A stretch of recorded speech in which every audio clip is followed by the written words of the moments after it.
Hello नमस्कार, मी Swati mini व्लॉगमध्ये तुम्हा सर्वांचं स्वागत करते। सर्वात आधी तुम्हा सर्वांना मकर संक्रांतीच्या खूप साऱ्या शुभेच्छा। सर्वात आधी देवपूजा करून घेतली, म्हणजे मी सकाळीच उठले, फ्रेश झाले, देवपूजा केली आणि संक्रांत स्पेशल आज मी बनवतो ते पुरणपोळी। पुरणपोळीचं संपूर्ण जेवण करून घेतलं।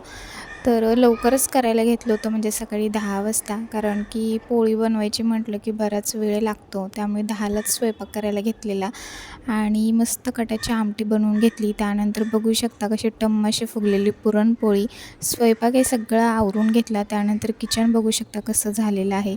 तर हे सगळं आवरून घेतलं, किचन छान स्वच्छ केलं, भांडी घासून घेतली। सगळं आवरल्यानंतर मी देवाला नैवेद्य दाखवला आणि सगळं काय आवरायला जवळपास मला 1:30 पावणे 2 वाजले असतील। सगळं आवरून घेतलं, तर याचा फुल व्हिडिओ चॅनलवरती अपलोड केला आहे किंवा खाली दिलेल्या त्रिकोणावरती क्लिक करून फुल व्हिडिओ पाहू शकता। बाय।